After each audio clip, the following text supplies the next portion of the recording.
السلام عليكم ورحمة الله وبركاته. عليكم السلام ورحمة الله وبركاته. شكرا انك رضيت. بسم الله والحمد لله ولا اله الا الله. انا عرفت احنا ليه ما كناش بنعرف نبدأ كل مرة، يعني حاسس ان فاهم كل ما هو دون الله منقطع، فاحنا ولا كنا بنذكر الله ولا بنصلي على سيدنا رسول الله. عليه الصلاة والسلام. فيعني احنا الحمد لله هو ذكرنا الله وصلينا على سيدنا رسول الله. نخش بقى في الموضوع. والله احنا كنا هنتكلم يعني الحلقة دي عن فكرة كده او عنوان احنا قايلينه كده اللي هو عيشة السبهللة يعني. اللي كانت مفاجأة بالنسبة لي إن هي كلمة عربية. بالظبط سهلة. بالظبط. يعني كان في أثر مذكور عن سيدنا عمر بن الخطاب كان بيقول يعني إني أكره أن أرى الرجل سبهللا لا في عمل دنيا ولا في عمل آخرة. وبرضه في أثر مذكور لفظ عن ابن مسعود إني لأنقط الرجل أراه فارغة ليس في شيء من عمل دنيا ولا آخرة. فده الموضوع الأساسي بتاع الحلقة النهاردة. سبهلة اللي هي معناها إيه بقى؟ يعني هو كان يعني اوريدي كان فسر جزء منها في الحديث، يعني لا في عمل دنيا ولا عمل دين. يعني انت عايش كده ايه مع الرائج مع الموجة ماشي يعني مع الناس. بنفس فهمنا لكلمة سبهللة في المعنى العام اللي هو حاجة فاضية من الآخر، تضييع وقت. بالظبط تضييع وقت بدون أي فايدة. بس كده عمل فارغ. يعني طبعا احنا بنتكلم في الموضوع ده لان احنا شايفين نفسنا اوائل الناس يعني المذنبه بالذنب ده. فاحنا يمكن يعني املين ان احنا لما نتكلم عن حاجه زي كده جوارحنا تسمع ومخنا يستوعب الموضوع، يمكن احنا اول ناس يعني تسمع الكلام او تنفذ اللي احنا هنقوله يعني. ف العيشه السبهلله يعني كتير انا بحس من نفسي ان ومباين اللي حواليا هو خلاص مود عام ان احنا عايشين كده، ان في الاصل احنا جايين عشان نستمتع. فاللي هو انا عندي 60 سنة هعيشها، هحاول اعيشها في اسعد شيء ممكن من يعني سعادة دنيوية، ان انا البس حلو اكل حلو اخرج ومعايا حاجات حلوة وكلها مريحة وجميلة لحد ما ال60 سنة تخلص وانا الحمد لله بعمل فروضي، وبعد كده ربنا يتوفاني واخش الجنة برحمته. ماشي يعني ربنا ينولها لنا، بس انا حاسس ان ايه سقف الممكن يساع اكتر من كده. ممكن نعلي السقف شوية ونزود، يعني نجيب ب2 جنيه طموح ونسعى ان شاء الله حتى في درجة واحدة اعلى من درجات الجنة يعني. وبين الدرجة والدرجة ما بين السماوات والارض يعني. وممكن يعني زي ما احنا كنا بنقول ان احنا مش بس اللي هو انا بحاول ازود يعني انا عايش حياتي كل حاجه وبحاول ازود درجات كده. انا ممكن اغير منظور اصلا. ممكن اغير منظور اللي احنا ماشيين اللي انت بتتكلم عليه، اللي هو الشخص اللي عايش 60 سنه دوت بيستمتع وبيقضي فروضه. هو باصص لان هو حياته الاساسيه والرئيسيه هو اللي هو بيستمتع وكده، وفي نفس الوقت ايه انا بقضي اللي عليا. واحنا دلوقتي مثلا ممكن نقول له ايه يعني زود شويه في اللي عليك. لا احنا ممكن نتكلم برضو نفكر نفسنا ونفكر الناس اللي هو احنا ممكن نغير المنظور اصلا. نفتكر احنا اللي هو الكلمه اللي احنا كنا بنقولها في البودكاست اللي هو ايه لماذا نحن هنا. لماذا نحن هنا نستحضرها بقى كل يوم في منظورنا للحياه، في منظورنا لعيشتنا. مش بس ان هو انا مش جاي استمتع، فاهم؟ فانا ببص لايه الاساسي وايه الثانوي. يعني في حاجه اساسيه وفي حاجه ثانويه.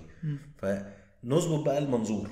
فخلينا نتكلم ايه المنظور اللي احنا يعني اللي احنا المفروض نبقى باصين بيه لحياتنا، وازاي ممكن نتعامل مع المنظور دوت.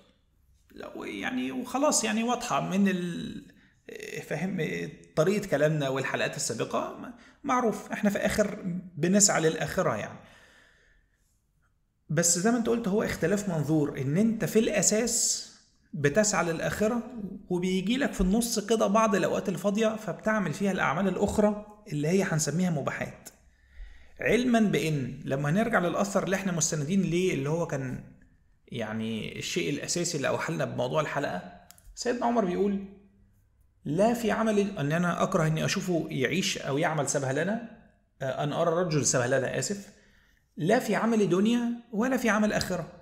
يعني في اخر هو معتبر ان عمل الدنيا ده شيء معتبر، يعني شيء ذو قيمة، وده حقيقي. ولكن احنا دلوقتي في عايشين حياة الرفاهية الشديدة، يعني اللي هو يلا ناكل، فلا يلا ناكل احسن اكل. طب ما احنا ممكن ناكل اكل كويس، ممكن ناكل اكل حلو. وتاني انت لو عايز تاكل احسن اكل مفيش اي مشكلة، انا بس كل هدفي ان انت تكون مستحضر ده، او هتعمل ده عشان دي نقطة استمتاعك، مش عشان الناس بتعمل كده. اصل الناس كلها اي موضوع، الناس كلها بتشرب لما بتاكل، بتتفرج على حاجة وهي بتاكل، فانا عايز ايه؟ اعيش تجربة الاكل دي زي باقي الناس. طب هل هي بتمتعك انت كشخص؟ لا، بس زي باقي الناس. ويبدو انه ايه الشيء العام ان ده شكله ممتع وحلو، فيلا انا هعمل كده. وطبعا من ضمن اعمال الدنيا انت عندك بقى الشغل، رعايتك لاهلك، رعايتك لبيتك. ان شاء الله يا عم تنزل تصلح حاجه مكسوره عندك في البيت وتجيب صنايعي وتقف على ايده والحاجه تخلص. كلها من اعمال الدنيا. رياضة، تعلم، حاجات زي كده. صحيح، كل ده.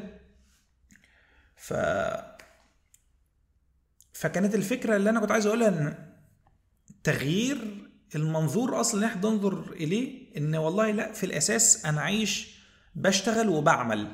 فالعمل ده ممكن يبقى دنيوي او اخروي، بس في الاساس ان انا قاعد شغال، واثناء شغلي ده بتيجي بعض اوقات الفراغ. لكن احنا عاملينها العكس، ان في الاساس هو اوقات فراغ، يعني ال 24 ساعه ده وقت فراغ، وبحط فيه نوم، بحط فيه صلاه، بحط فيه عمل اللي هو الشغل يعني دوام، وبحط فيه مش عارف ايه، واجي وفي الاوقات الفاضيه اللي في النص دي اللي هي بيسموها فضول الاوقات، امسك في موبايلي افر مثلا على السوشيال ميديا. لا، ما هو انت بتتعامل ان الاساس هو وقت الفراغ، هو الاساس هو وقت العمل. لان انت يعني انا ما قابلتش حد لحد دلوقتي لما بيمسك السوشيال ميديا ويقعد يفر، وانا يعني مذنب بالموضوع ده للاسف، يعني بيقوم مبسوط. الانقح ان هو بيقوم هو مش فاكر هو شاف ايه. ده بقى شيء يعني مدمر بالنسبه لي يعني. هو الفكره ان النتيجه بتاعت فعلا كل واحد عمل الواحد بيعمله، النتيجه عليه هي يا بتقربه. يعني عارف انت اللي هو الدعاء بتاع اللهم مثلا ايه، اللهم إننا نسألك الجنة وكل ما يقرب إليها من قول أو عمل. صحيح.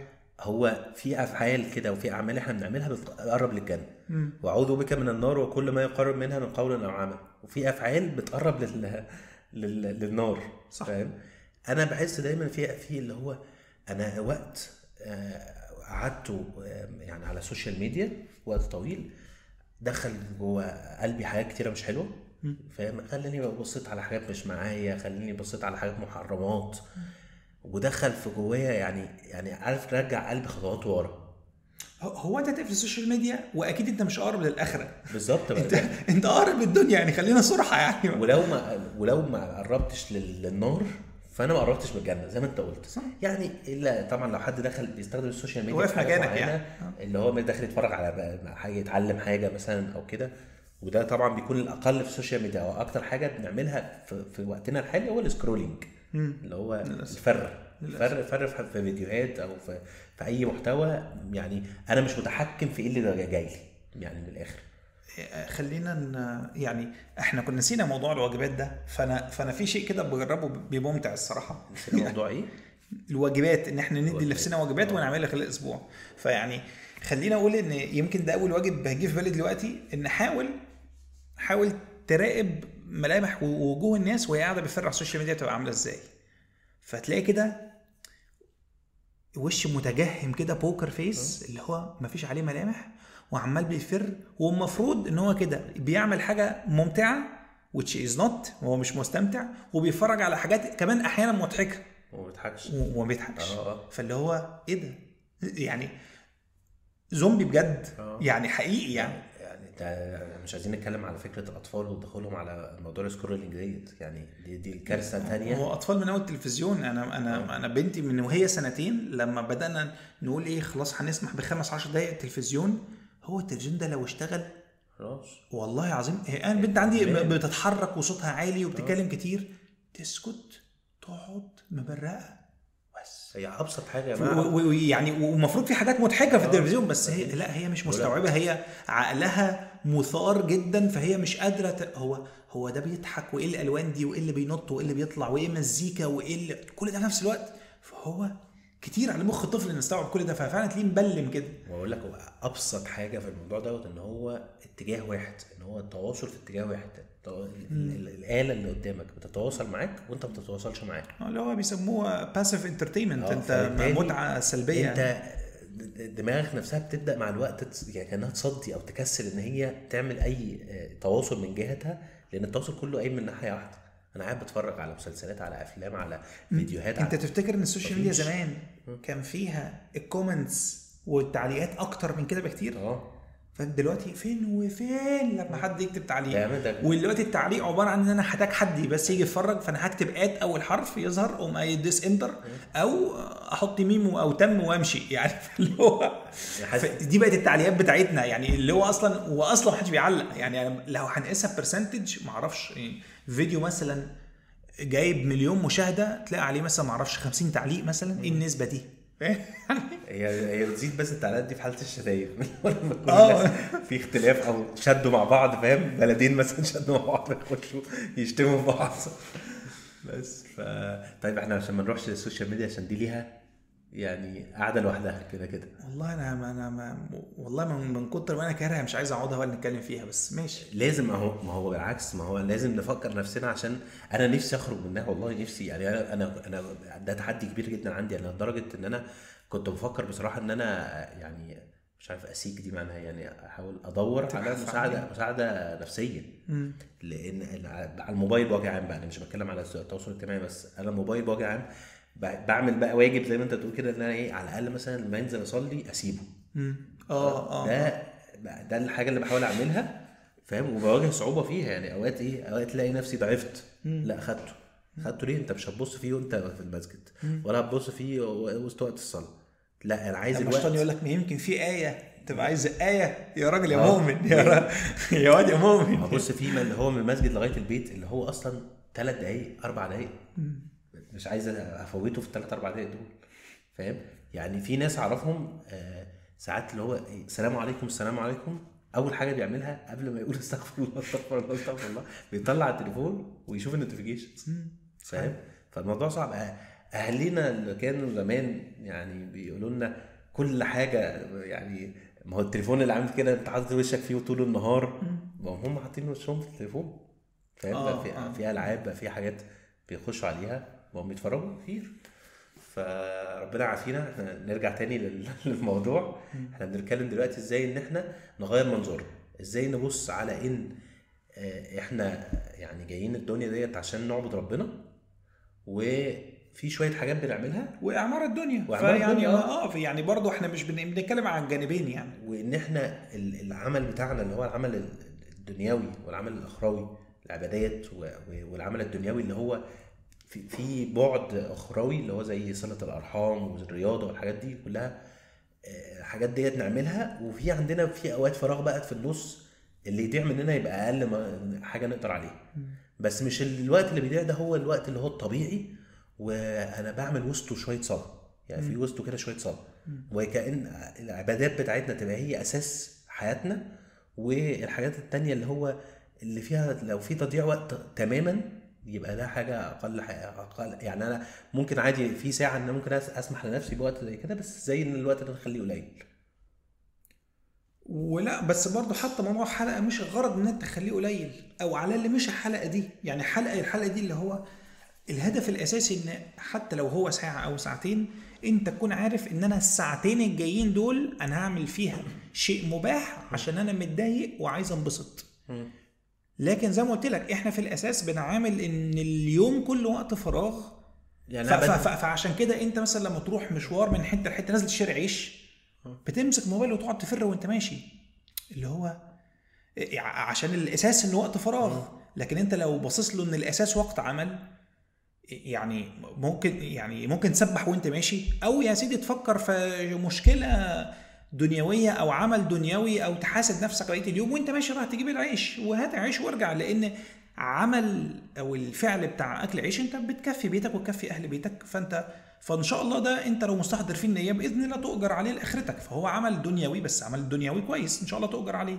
بس في النص، فضول الاوقات اللي في النص دي، وقت المواصلات وانا مستني في الطابور، وانا مش عارف بتمشى اجيب رايح اجيب ايه ولا ارجع من ايه، وانا في الشغل مستني اجتماع يبدا، ده كلها اوقات مهدره مش مستغله وبنسيء استخدامها. يعني مش فكره بالظبط، مش فكره ان هو ايه بنعمل بيها حاجات تفيدك، لا احنا بنعمل بيها حاجات تضرنا. يعني يا ريتنا بنعمل فيها حاجات بس يعني نيوترال كده، اللي هو ولا بتفيد ولا بتضر، لا بنعمل فيها حاجات تضر. لا يعني احنا جايين نبدل الوضع، نخلي ايه الاساسي وايه الحاجه اللي هي اللي مش اساسيه. صح. كده يعني وحتى لو يومك كله هيفضل هو، حتى لو انت مش هتغير اي افعال وكل حاجه، انت نفترض يعني انت نفس الشخص بتنام 8 ساعات وبتشتغل 9 ساعات وبتريح ساعه، ساعه ونص، ساعتين في اليوم، وفي ساعتين فيها بتشوف، انت نفس الشخص ده. بس تكون مستحضر وتكون عارف ان الساعتين اللي جايين دول هخدم فيهم اهل بيتي، فانا مركز. انا الساعتين اللي جايين دول انا مريح، ال8 ساعات دول اللي جايين دول شغل.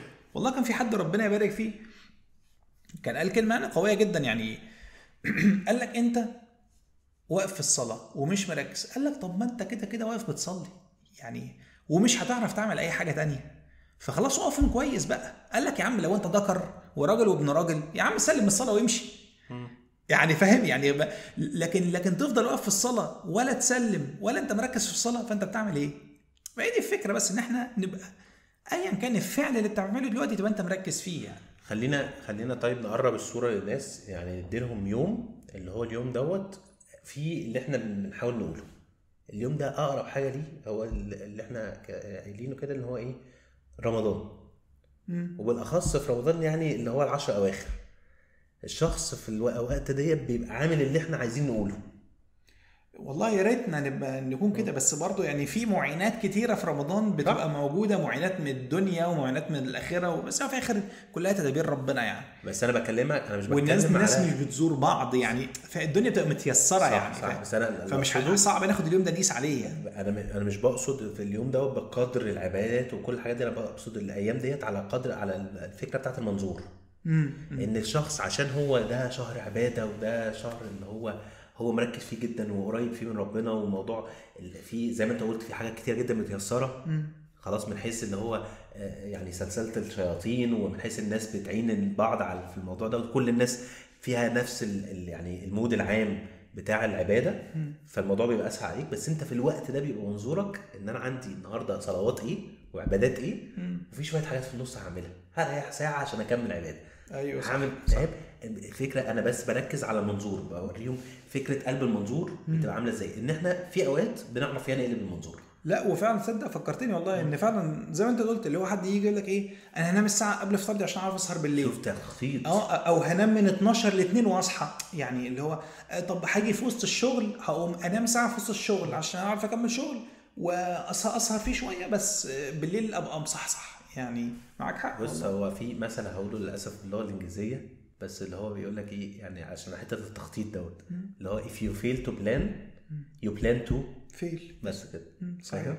ف يعني حتى في ساعات ناس بتنصح الناس ان هي تخطط ما قبل رمضان عشان أيوة تبقى داخله مستعده. صح. فهو الموضوع كده برضو في الحاجات اللي احنا بنتعامل مع عباداتنا، صلاتنا في اليوم، لازم ابقى انا فاهم انا بخطط صلاتي ازاي في اليوم.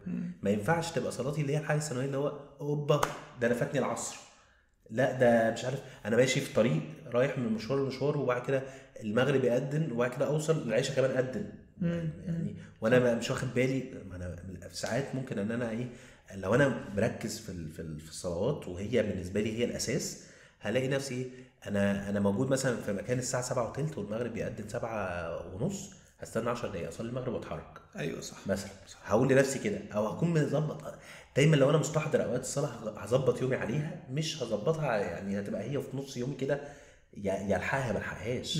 لا هو بالطريقه دي هي انا هقابلك بعد العصر، هقابلك بعد المغرب، فاهم؟ تظبيط الحاجات عليها برضو ده برضو بيبقى كويس جدا. لما انت بتبدا تهتم بصلاتك قوي هتلاقي نفسك انت اصلا اليوم كانه مايلستونز، فاهم؟ انت مظبطها بعلاقتها بالصلوات. كانت ساعدتني والله ان كذا مره مثلا حد ايه هو ميعاده مش مناسب، فهنتقابل الساعه 6 وهنفضل مطولين، فهيعدي علينا مغرب وعشاء. فانا بقول له كده، بقول له ماشي نتقابل 6 ونصلي المغرب مع بعض ونصلي عشاء مع بعض. فانا قايلها لك من الاول وسمعتها لنفسي الصراحه، اللي هو ايه، بص مفيش لعب، مفيش بقى ان احنا ايه يلا نلحق المغرب اصل عشاء جدا، لا لا لا، بعون الله نصلي المغرب في وقته ونقطع كلامنا ونرجع نكمل، ونصلي العشاء في وقتها ونقطع كلامنا ونرجع نكمل عادي. لان طبعا الدنيا مش هتظبط كل مره، بس في الاخر في اولويات.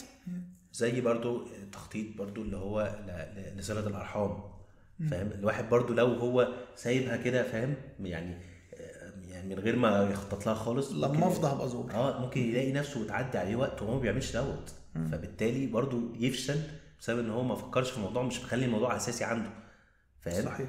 لو هو زي ما احنا قلنا، لو الاولويه عنده او اللي هو الحاجه الاساسيه هي العمل الاخروي، هيفتكر هيعرف فضل حاجه زي كده كبير جدا ازاي، وهيبدا ان هو يحطها في حياته. صحيح. فاهم؟ يخطط لها. تلاقي ناس شاطره جدا جدا جدا، عشان هو الموضوع بالنسبه لهم اولويه. في الاخر اولويتي ان انا ارضي ربنا، وربنا بيحب صله الارحام، بيحب الناس اللي تصل رحمها. صحيح. فدي حاجه انا بهتم بجسمي عشان ده امان ربنا مديهولي.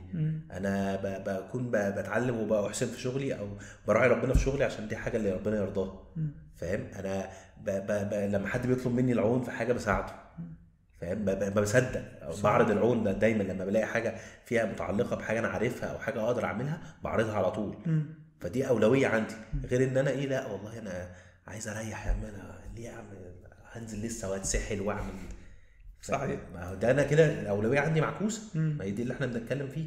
فمفيش مشكله ان انت اوقات تبقى فيها يعني زي ما انت قلت كده، انت بتعمل حاجه بتريح فيها نفسك خالص وما بتعملش فيها، بس يعني ما تفضلهاش عن دي وما تخليش دي الاساس ودي الثانويه. صحيح. فاهم؟ يعني برضه انا قعدت افكر ان كده لو حد بيسمعنا هيقول لك دول شيوخ وش، فلا احنا على باب الله.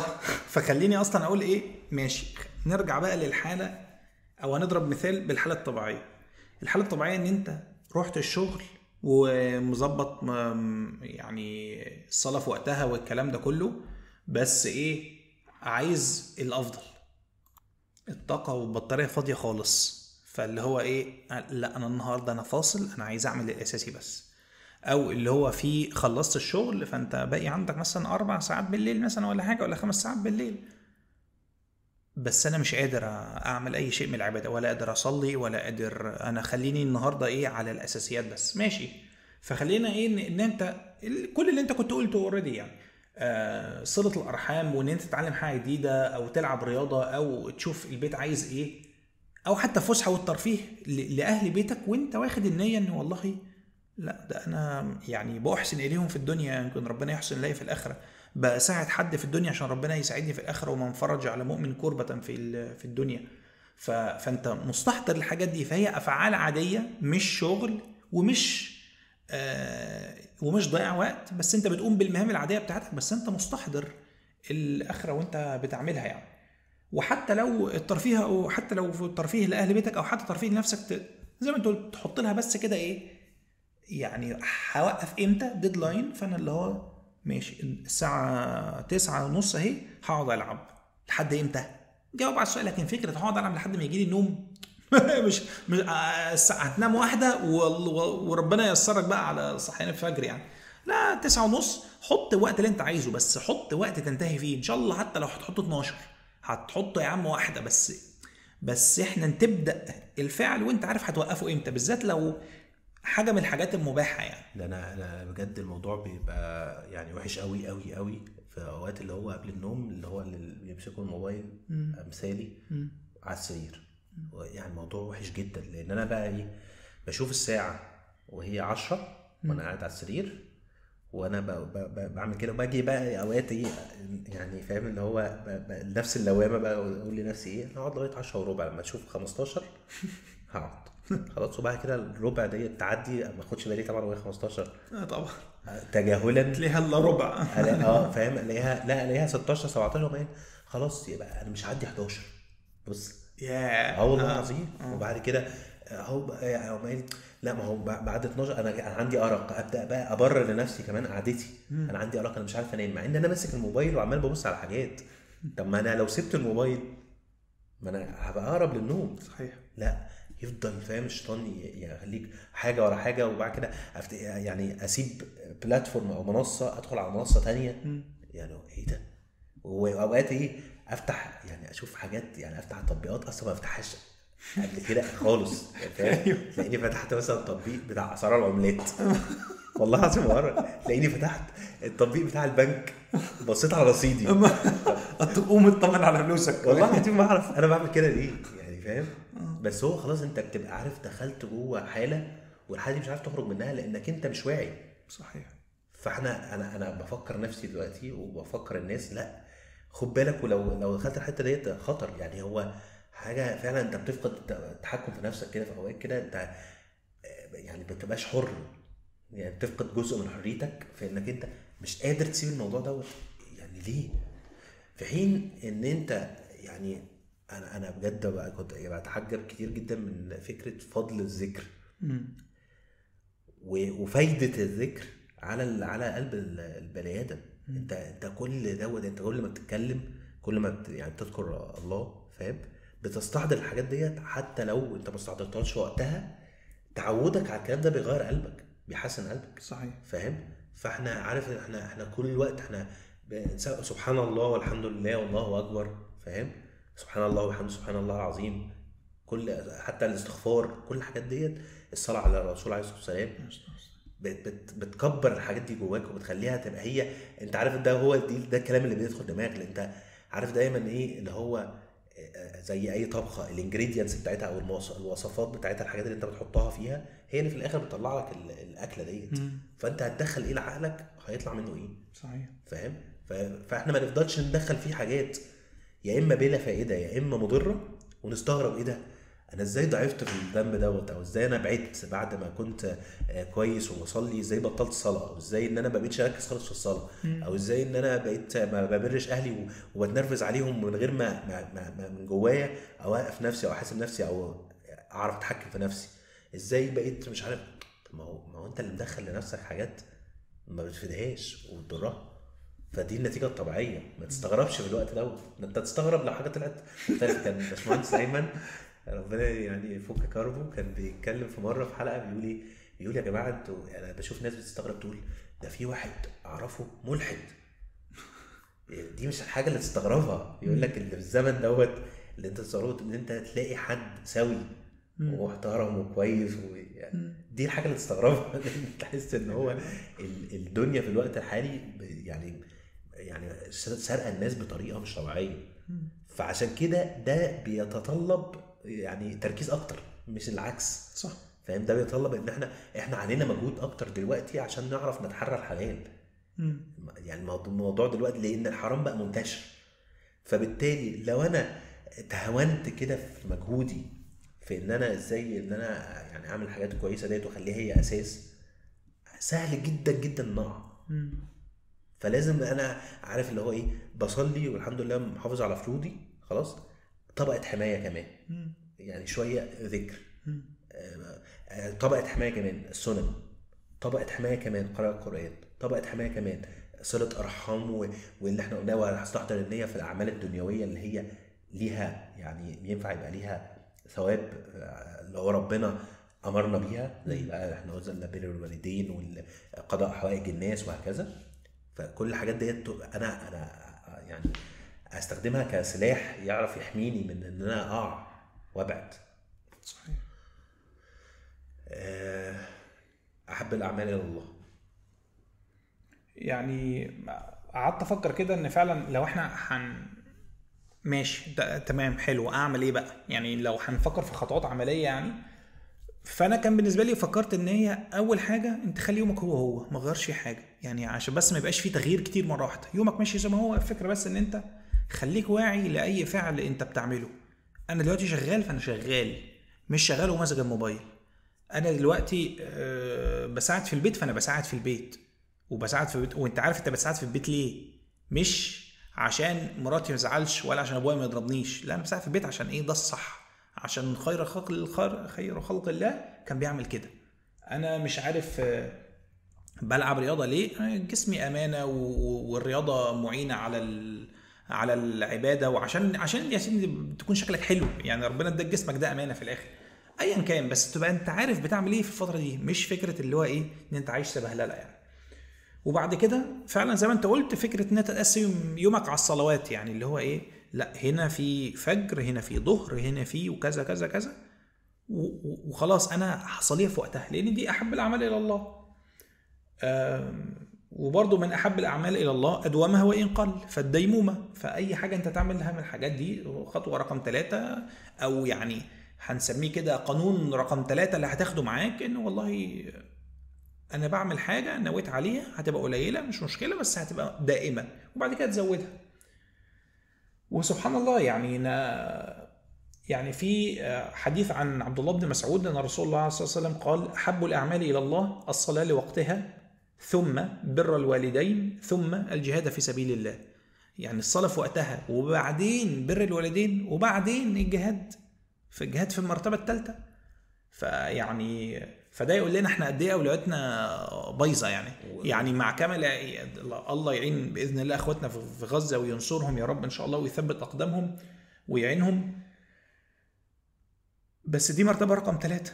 فاللي هو احنا دلوقتي في ظروف بنعجز عن الجهاد في سبيل الله. عندك 1 و2، 1 متحقق يعني يا رب، 2 متحقق اتمنى، بعد كده نسعى ل3، بس يعني هو سلم انت بتطلع عليه يعني. هو الفكره كمان بص، الصلاه لما اتقالت ايه؟ الصلاه لوقتها، لاهميه فكره ان احنا الصلاه ديت صلاه في وقتها. الصلاه في متسع اللي هو بتاع ما بين الصلوات، بس الاساس في الصلاه ان هي في وقتها، صح. يعني يا جماعه برضو مش يعني مش دي حاجه برضو مش عايزين ننساها، مش عايزين ننسى ان الصلاه تصلى ليها مواعيد، تتصلى في المواعيد بتاعتها، وان مش حاجه كويسه خالص تاخير مواعيد الصلاه. لا بس احنا مصنفينها اللي هو ايه، تشيك ليست، صليت ولا لا، تشيك.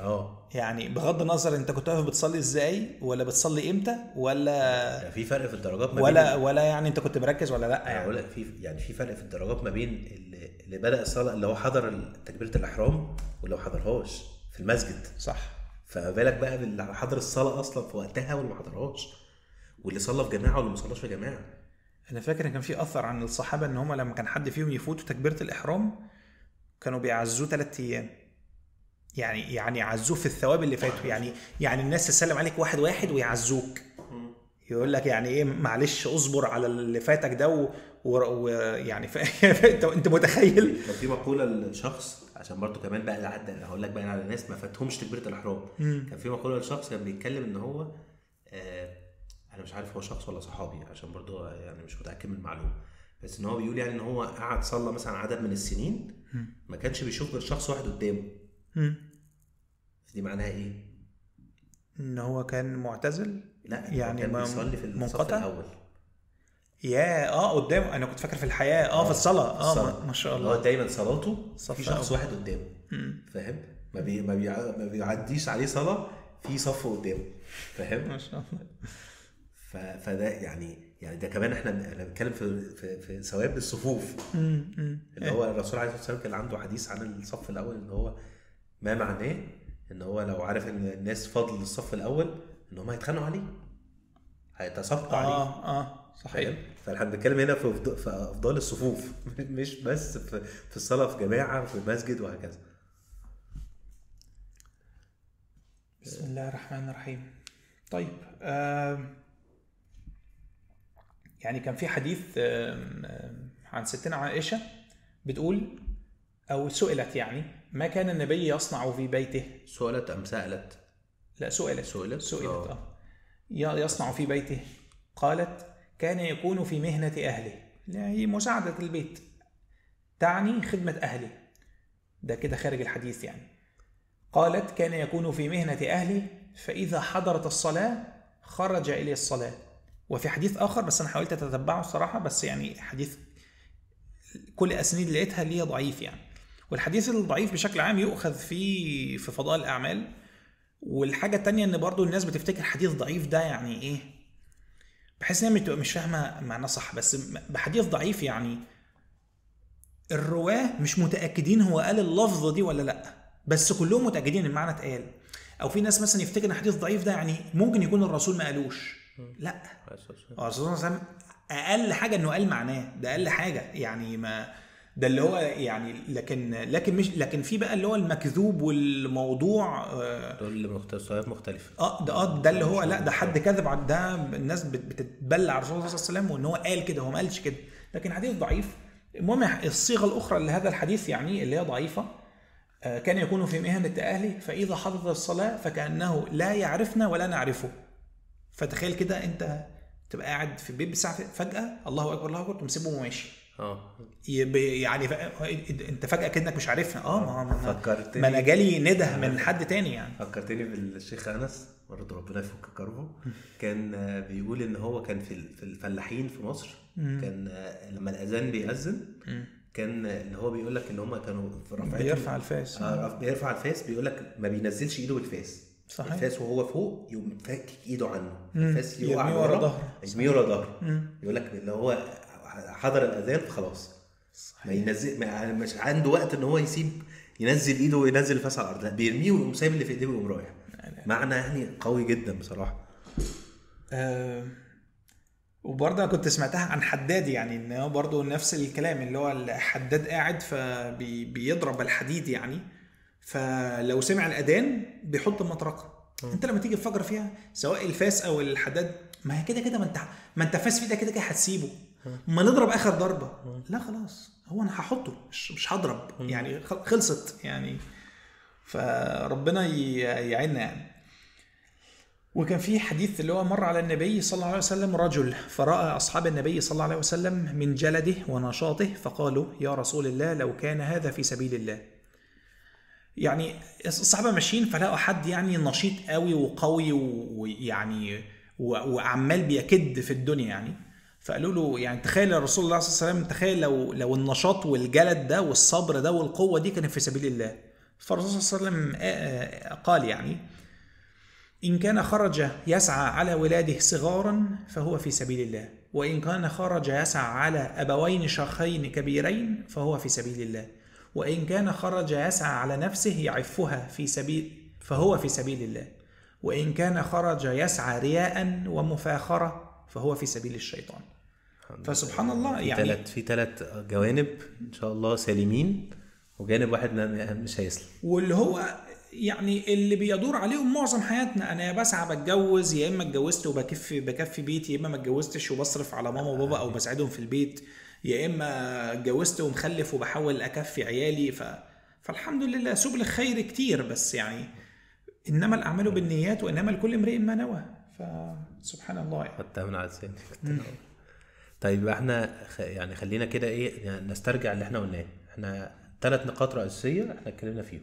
احنا اول حاجه نظبط المنظور، يعني بوصلتنا في الحياه، ان احنا ايه الحاجه الاساسيه وايه الحاجه الثانويه، ونفتكر كده احنا بنبص لمنظور الايام ازاي في رمضان، ونحاول ان ده يبقى منظورنا. انا مش بتكلم على كميه العمل، بتكلم على نظرتنا للحياه. ان احنا عندنا صلوات وعباده واعمال كويسه، اعمال خير بنرضي بها ربنا، زي بر الوالدين وزي السعي في حوائج الناس وهكذا، وعندنا في شويه وقت ممكن نضيعه صغير، ده الثانوي. مش قصدي صغير كوقت، بس قصدي ان هو حاجه ثانويه. خلاص، دي اول حاجه. تاني حاجه ان احنا نكون يعني بنسعى بشتى الطرق يعني للجنه او للاخره. فبنفتكر بقى ان احنا بنستحضر النوايا، بنخطط للحاجات اللي بنعملها، ما بنسيبهاش كده سبهلله، ولا بنخلي حياتنا في عمل لا ينفع لا في دنيا ولا في اخره. الحاجه الثالثه اللي احنا نفتكرها ان احنا بتجيلنا اوقات فيها اوقات فراغ كبيره جدا. زي ايه؟ زي احنا قلنا ايام الاجازات، عندك يوم جمعه وسبت، فدول لو احنا بنعمل واجب كده، دول هم اللي انت المفروض تخطط لهم قوي في حته الاوقات الفراغ ديت. فممكن لو انت كنت قبل كده تقول لا والله انا عايزه ايه، يعني اللي هو اقعد بس يعني انتخ انتخ بس. والانتخه دي في وسطها بقى احنا بنقولنا زي السكرولينج كتير بقى، تقعد تتصفح على السوشيال ميديا وهكذا. لا، حط بقى يعني رتب لها خطه. صحيح. هرتب لها خطه وريح. مش بس مشكله. بس ريح بجد، ريح بجد. يعني انت، انا دلوقتي قاعد ما بعملش حاجه، فانا فعلا انا ما بعملش حاجه. بالظبط. انت دلوقتي بتتفرج على فيلم، انت قاعد مختار الفيلم اللي يعني بغض النظر عن اختيار كل عن يعني بقى ايه، حط 1000 خط على الموضوع ده. بس يعني انا بقول لك يعني الشيء الشائع، يعني انت عارف هتتفرج على ايه ومختاره وعارف وتتحرى اللي انت الشيء اللي بتتفرج عليه ده عامل ازاي، وانت عارف هيبدأ امتى ويخلص امتى. لكن فكرة سايب نفسك كده دي السيبان دي مرعبة يعني. فدي الحاجة التانية ان انت يعني تخطيطك دوت، يعني انت بتخطط الوقت دوت، يعني كل ما تخطط اكتر كل ما ما هتضمن ان انت ان شاء الله يعني تعرف تحافظ على دوت، وتعرف ان انت تعمله وتنجح في ان انت تطلع بنتيجة منه يعني وكده. فيعني احنا بنفكركم زي ما قلنا بالحاجات ديت، ان احنا ما نعيش حياتنا سبهلله، ونفتكر وازاي نغير منظورنا. ف يعني نبدا واحده واحده، يعني احنا من الحاجات اللي احنا قلناها ديت كل حد يبدا يكون صريح مع نفسه، يعني هو عارف كويس، كل واحد فينا عارف كويس ايه الحاجات اللي هو بيضيع فيها وقت كده بدون اي هدف، واللي هي بتضره، ويحاول يستبدلها بحاجات بتفيده ويغير منظوره في الدنيا. ذكر يا جماعه في الاوقات اللي هي التمشيه والاوقات الانتظار والحاجات ديت مفيد جدا وكويس جدا. وفعلا زي ما انت كنت قايل في اللي هو زي وقت الصلاه كده، انت بتصلي فانت في اوقات انت فيها انت ماشي، يا بتقعد دماغك تفكر كده في حاجات اللي هو يا اما ممكن تقعد يعني تستغل الوقت وتستفاد.